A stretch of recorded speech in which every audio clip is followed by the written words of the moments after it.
நந்தா விளக்கு அத்தியாயம் 7. ராஜேந்திரன் மகனும் ஆனை மீது இறந்த ராஜாதி ராஜனின் தம்பியும் இன்றைய சோழ அரசனுமான ராஜேந்திர தேவர் உத்தரவுப்படி ராஜேந்திர வளநாட்டு நரிப்பள்ளி கிராமம் முழுவதும் சோழ அரசரின் மாராயர் மிளாடுடையார் மூவேந்த வேளார் அவர்களுக்கு அவர் போரில் புரிந்த உதவிகளை பாராட்டி தானமாக கொடுக்கப்பட்டது. இனி அந்த நிலம் முழுமைக்கும் அவரே உரிமைதாரர். அந்த நிலங்கள் இப்போது அனுபவித்து கொண்டிருப்பவர்களுக்கே உரிமையானாலும் அதன் மீது இதுவரை சுமத்தப்பட்டிருக்கும் வரியை அரசருக்கு கொடுக்காது மூவேந்த வேளாருக்கு கொடுக்க வேண்டும். 4வது வர்ணத்தினர் நிலம், சுடுகாடு, கோவில் நிலங்கள் போன்ற வரி விலக்கு அளிக்கப்பட்ட நிலங்கள் தவிர மற்ற நிலங்களின் வரிகள் அனைத்தும் மூவேந்த வேளாளரையே சாரும். அதே சமயம் மூவேந்த வேளாளரிடமிருந்து வரி வசூலிக்க சோழ மன்னர் பரம்பரைக்கு அனுமதி இல்லை. சந்திர சூரியர் உள்ள வரையில் மூவேந்த வேளாளர் பரம்பரை இதை அனுபவித்துக் கொள்ளுமாறு காணிக்கையாக இந்த ஸ்ரீமுகம் கொடுக்கப்பட்டது.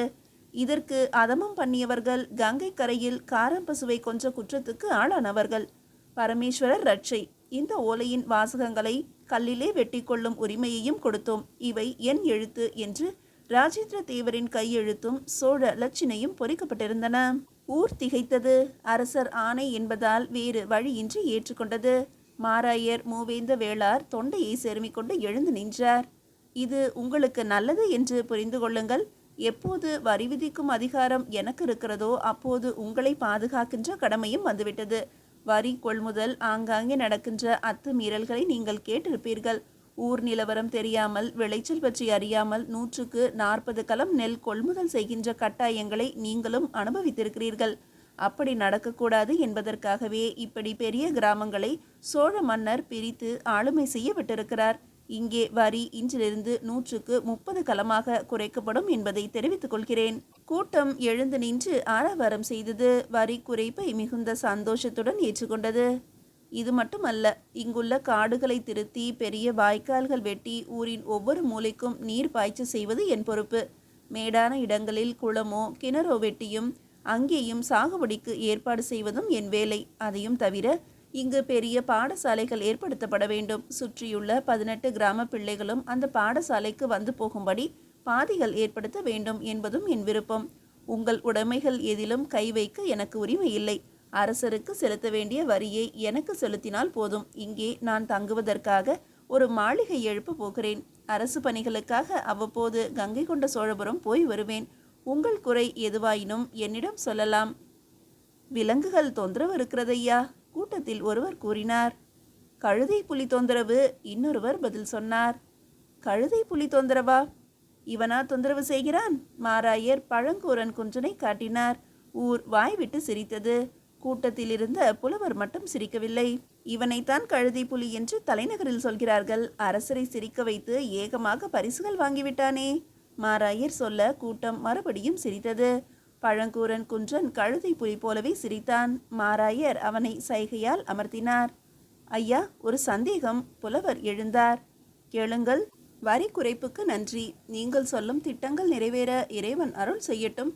ஆனால் நரிப்பள்ளத்திலேயே நீங்கள் சதா காலமும் இருக்க முடியாது என்பது எங்களுக்கு தெரியும். இந்த ஊரில் உங்களுக்கு உரிமை இருந்தாலும் உங்களுடைய உடைமைகள் இருந்தாலும் கங்காபுரியிலேயே நீங்கள் தங்க வேண்டிய அவசியம் உங்களுக்கு உண்டு. அப்படி இருப்பின் உங்கள் சார்பாய் இங்கு வரி வசூலிக்க இங்கு யாருக்கு அதிகாரம் உண்டு என்பதை நீங்கள் தெளிவாக சொல்ல வேண்டும். இது பொறுப்புள்ள பணி, பொறுமையாக செய்ய வேண்டிய காரியம். கண்டவருக்கு அதிகாரம் கொடுத்துவிடக் கூடாது. அப்படி பொறுப்பானவர் போரின் பொருட்டோ வேறு வேலைக்காகவோ நீண்ட நெடுநாட்கள் ஊர் விட்டு போகக்கூடாது.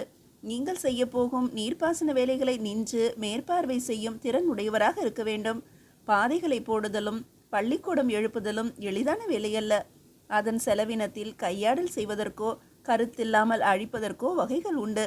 இந்த ஊருக்கு உடையவரான நீங்கள் இந்த வேலைகளுக்காய் இவ்வூர் ஆட்களையே நியமிக்க வேண்டும். புலவர் சொன்னவுடன் நல்ல சொல் நல்ல சொல் என்று ஊர் குரல் கொடுத்தது. மூவேந்த வேளார் யோசித்தார். புலவரே, உங்களை சிறு வயது முதல் நான் அறிவேன். நரிப்பள்ளி கிராமத்துக்கு அருகே இருக்கும் வாளையூர் நகரத்தார்கள் என் பொருட்டு வரி வசூலிக்கும் பணியை மேற்கொள்வார்கள்.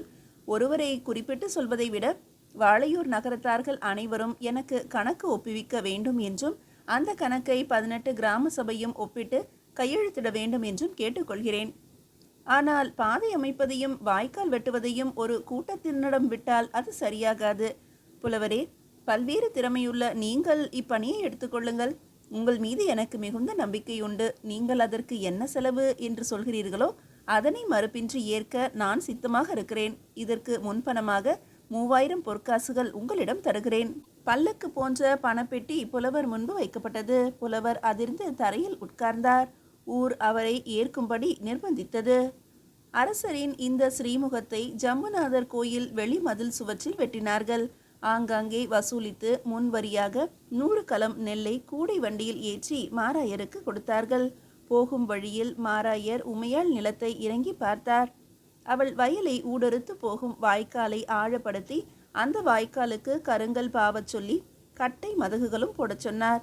3 நாட்களில் அந்த வேலை முடிந்தது. அவளுடைய வயலில் நீர் இழுத்து கொள்ளாது கற்பாறைகளில் ஓடி ஊர் வாய்க்கால்களில் திபுதிபுவென்று பரவியது. அவர் போனதும் வரியை பற்றி அறுவடை நாளில் நினைவுபடுத்தும் வேலை பழங்கோரன் குன்றனுக்கு கொடுக்கப்பட்டது. மூவேந்த வேளாளருக்கு இந்த கிராமத்தை தானமாக கேளுங்கள் என்று சொல்லிக் கொடுத்ததே நான் தான் என்று பழங்கூரன் குன்றன் பெருமை அடித்து கொண்டான். அரசர் இன்னும் என்னை நினைவு வைத்துக் கொண்டிருக்கிறாராமே, ஆச்சரியமாக இல்லை என்று அலட்டி கொண்டான்.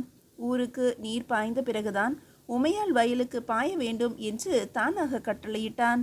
போருக்கு போய் திரும்பி உழவு வேலை செய்ய விருப்பமில்லாத வெளியூர் ஆட்களை கூட வைத்துக்கொண்டு ஊர்காவல் அதிகாரி என்று வளைய வந்தான். கழுதை புலி போல கத்துவதையே தன் சிரிப்பாக்கி கொண்டான். நீ சிரிப்பது மனிதன் சிரிப்பது போல் இருந்தாலும் அது கழுதை புலியின் சிரிப்பு அல்ல, காம வெறி. பெண் துணையை அழைப்பதற்காக ஆண் மிருகம் போடும் கூய்ச்சல். எனவே இனியும் அப்படி செய்யாதே என்று புலவர் அவனை கோபித்து கொண்டார். புலிக்கு காமம் வந்தால் சிரிக்கும், புலவருக்கு காமம் வந்தால் பெண்டாட்டியை நினைத்து பெண்களுக்கு நடுவே நின்று கவிதை பாடுவார் என்று குன்றன் கூற புலவர் அவனை அறைந்து கீழே தள்ளினார். ஊர் அவர்களை விலக்கியது. போக்கிரியிடம் எதற்கு பேச்சு என்று புலவரை சமாதானப்படுத்தியது. ஒரு நாள் திறக்கப்பட வேண்டிய நேரத்தில் மதகு திறக்கப்படவில்லை. உமையாளுடைய நெற்கதிர் ஒரு நாள் முழுவதும் நீரின்றி வாடியது. உமையால் புலவரிடம் போய் முறையிட்டாள். புலவர் பூட்டப்பட்ட மதகை உடைத்து பலகையை தூக்கிவிட்டார். இரவு முழுவதும் நீர் பாய்ந்ததும் விடியலில் மூடும்படி உமையாளை கேட்டுக்கொண்டார். மதகு திறந்தால் போதுமா? மடை புரட்ட வேண்டாமா? இருட்டில் யாரை கூப்பிடுவது? புலவர் ஆட்களை அழைத்து வருகிறேன் என்று போனார். கடும் இருளில் கால் தடம் மட்டுமே உணர்ந்து ஒவ்வொரு வயலாய் உமையாள் மடை புரட்டிவிட்டாள். நடுநிசி தாண்டியும் ஆட்களும் வரவில்லை, புலவரும் வரவில்லை. எங்கோ கழுதை புலி கத்துகின்ற சிரிப்புலி மட்டும் கேட்டது. சேலையை இறுக்கி போர்த்தி கொண்டு சேராகாமல் கீழ் பாய்ச்சி விட்டு கொண்டு முழங்கால் சேற்றில் மெல்ல மெல்ல நடந்தபடி மடை திறந்து பிறகு நிறைந்ததும் மூடி தனித்த பெண்ணாய் உமையால் வேலை செய்தாள். கழுதை புலியின் குரல் வெகு அருகே கேட்டது. மண்வெட்டியை இறுக பிடித்து சுற்றுமுற்றும் பார்த்தால் ஒரு தலை நகர்வது மட்டும் தெரிந்தது. காலில் மிதிப்பட்ட களிமண் கட்டியை எடுத்து முழு பலத்துடன் நகரும் அந்த உருவத்தை நோக்கி வீசினாள். அந்த உருவம் அம்மா என்று கத்தியது. குன்றன் அருகே வந்து மறுபடியும் கழுதை புலி போலவே கத்தினான். பயந்து விட்டாயா என்று உமையாலை பார்த்து கேட்டான். வெட்டி கொன்று விடுவேன், எதற்கடா கத்துகிறாய்? உமையால் சீறினாள். கழுதை புலிக்கு காம வெறி. குன்றன் மறுபடியும் மிருகமாக சிரித்தான். பதிலுக்கு பெண் கழுதை புலியும் சிரிக்கும், நீயும் சிரியேன் என்று அருகில் வந்து பல் காட்டினான். என்னிடம் நீ அடிபட்டு சாக போகிறாய், விலகிப்போ. ஏன், புலவனுக்கு மட்டும்தான் விருந்து வைப்பாயா? சி, கிழவியடா நான், மானம் கெட்டவனே. அதனால் என்ன? ஒரு ஆணை எந்த வயதிலும் பெண் சந்தோஷப்படுத்த முடியுமே. மகிழ மரத்தடிக்கு வா, சந்தோஷப்படுத்து என்று அவள் கைகளை பிடித்து இழுத்தான். ஓங்கின மண்வெட்டியை இடது கையால் பிடித்து வளைத்து சேற்றில் வீசினான். அவளை இறுக தழுவிக்கொண்டான். கல் வீச்சம் தாங்காமல் உமையால் தவித்தாள். அவன் நெஞ்சில் அடித்தால் சட்டென்று விலகி எங்கோ போய் மறைந்து கொண்டான் குன்றன்.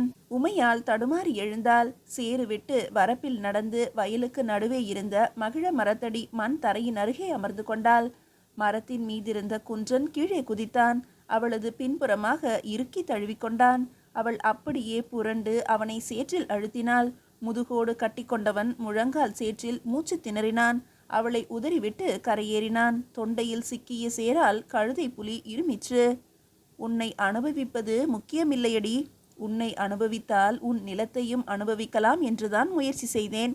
உணர்ச்சி கெட்ட முண்டமே, உன் நிலத்தை என் வசம் கொள்ளாமல் நான் ஓய மாட்டேனடி என்று கத்திவிட்டு போனான் குன்றன். தன் உடம்பு தலையெல்லாம் சேராக உமையால் கரையில் அமர்ந்து மார்பில் அடித்து கொண்டு அழுதாள். என்னை இந்த கதிக்கு ஆளாக்கிவிட்டு எங்கேயோ போய்விட்டீரே என்று புருஷனை நொந்தாள். விடியல் வேளையில் மண் வட்டியை எடுத்துக்கொண்டு ஊர் திரும்பினாள். குளித்துவிட்டு புலவரின் வீட்டுக்கு போய் விவரம் சொன்னாள். புலவர் கண்மூடி அவள் பேசுவதை கேட்டுக்கொண்டிருந்தார். சரி உமையால், இதை வெளியில் சொல்ல வேண்டாம். இனி சிறிய சண்டை நடந்தாலும் குன்றனை நான் கொன்று விடுகிறேன் என்றார் புலவர். இல்லை ஐயா, என் பொருட்டு எவரையும் கொல்ல வேண்டாம். கதிர் நன்கு பால் பிடித்து விட்டது. நாளைதான் கடைசி நீர்ப்பாய்ச்சு. கதிர் முற்றியதும் அறுவடை செய்து கூலி போக பாதியை பாடசாலைக்கு கொடுத்து விடுகிறேன்.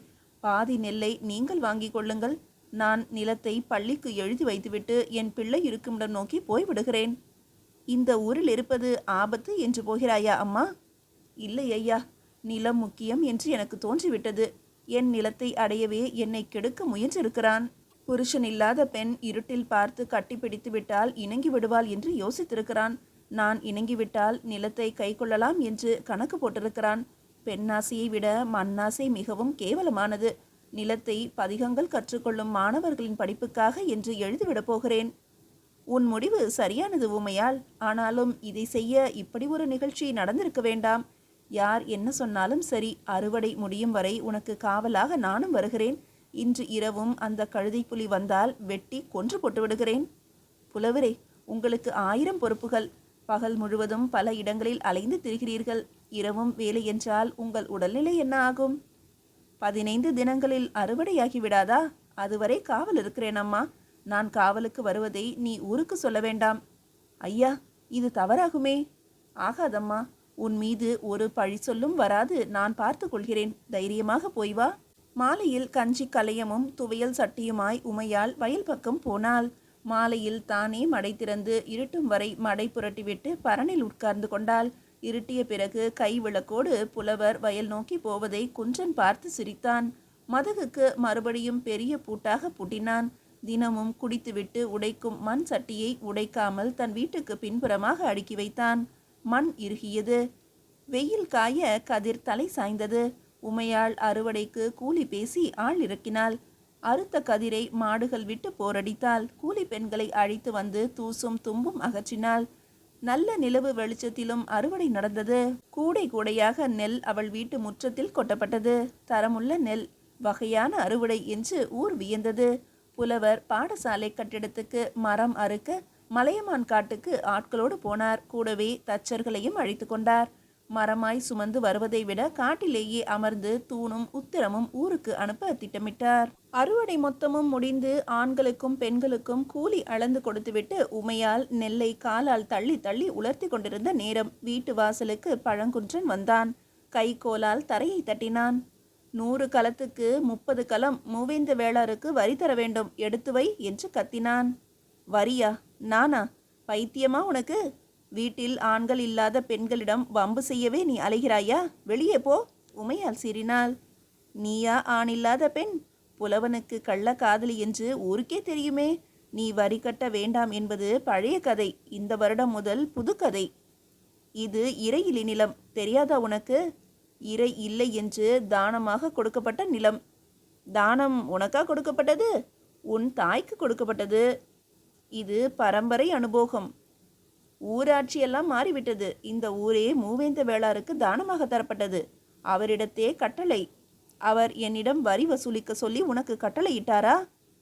4ஆம் வருணத்தவன் நிலம், சுடுகாடு, கோவில் போன்ற தானமாக கொடுக்கப்பட்ட நிலங்கள் தவிர மற்றவைக்கு வரி உண்டு என்று சொன்னார்.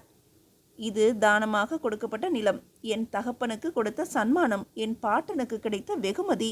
கோயில் போன்றவைகளுக்கு தானமாக கொடுக்கப்பட்ட நிலத்திற்கு என்றுதான் சாசனம் இருக்கிறதே தவிர உன் நிலத்திற்கு என்று சொல்லப்படவில்லை. உன் நிலம் சுடுகாடோ கோயில் நிலமோ இல்லை. 100 கலத்துக்கு 30 கலமாக 2000 கலம் நெல்லுக்கு 600 கலம் நெல் நான் எடுத்துக்கொள்கிறேன். குன்றன் நெல் மீது கால் வைத்தான். உமையால் ஈட்டி எடுத்து வெளியே வந்தாள். உன்னை கொத்தி கொள்வேனடா, போ வெளியே என்று கத்தினாள். புலவனோடு மட்டும் பரணையில் கட்டி புரண்டு படுக்கிறாய், என்னிடம் மட்டும் ஏன் ஈட்டியை எடுத்துக்கொண்டு வருகிறாய்? குன்றன் கழுதை புலி போலவே சிரித்தான். அடே, இனி ஒரு பேச்சு பேசினாலும் உன்னை குத்தி கொள்வேனடா. நான் கழுதை புலியை அடித்து கொன்றவனடி. கள்ள காதலியை கண்டு பயந்து ஓடுவேனா? தொடை தட்டினான். வா, அருகில் வா. குத்துகிறாயா, குத்தப்படுகிறாயா என்று பார். உமையாள் ஆத்திரத்தோடு ஈட்டியை வீசி எறிந்தாள். குன்றன் நகர்ந்து கொண்டான். ஈட்டி தரை குத்தியது. முரத்தை எடுத்து அவனை அடிக்க வந்தாள். குன்றன் அவளை மடக்கி நெற்குவியலில் தள்ளினான். மேற்புடவையை இழுத்தான். உமையாள் முளைகள் வானம் பார்த்தன. குன்றன் அவள் நெஞ்சில் கால் வைத்தான். நெற்குவியலில் அப்படியே அழுத்தினான். உமையாள் திணறினாள். நெல் சரிந்து அவள் முகம் மூடிக்கொண்டது. கூச்சலிட முடியாமல் மூக்கிலும் வாயிலும் நெல் புகுந்து கொண்டது. சம்மதம் என்று ஒரு வார்த்தை சொல், வரி இல்லை என்று சொல்லிவிடுகிறேன். மறுத்தால் வரி வசூலோடு மட்டும் போகாது, உன் கள்ளக்காதல் விவகாரமும் தெருவுக்கு வரும். உமையாள் உள் மூச்சடக்கி முழு பலமும் சேர்த்து தூ என்று வாய் நெல் முழுவதையும் அவன் மீது துப்பினாள். குன்றன் இடுப்பு சேலையை பற்றி இழுத்தான். சொடுக்கு நேரத்தில் சேந்தன் உமையாள் நிர்வாணமானாள். தன் நிர்வாணத்தை பார்த்து பெருத்த கூச்சலிட்டாள். குன்றன் அவள் மீது சேலையை எறிந்துவிட்டு வாசலுக்கு போய் நின்றான். என்னையா அடிக்கிறாய் என்று உரக்க கத்தினான். அவள் ஈட்டியால் தன் கன்னத்தை கீறி கொண்டான். உமையாள் புடவையை சுற்றி கொண்டாள். வீட்டு கூரையில் சொருகியிருந்த அரிவாளை எடுத்துக்கொண்டு குன்றனை நோக்கி ஓடி வந்தாள். ஆனால் அவளால் ஓட முடியவில்லை. குன்றனை துரத்த முடியவில்லை.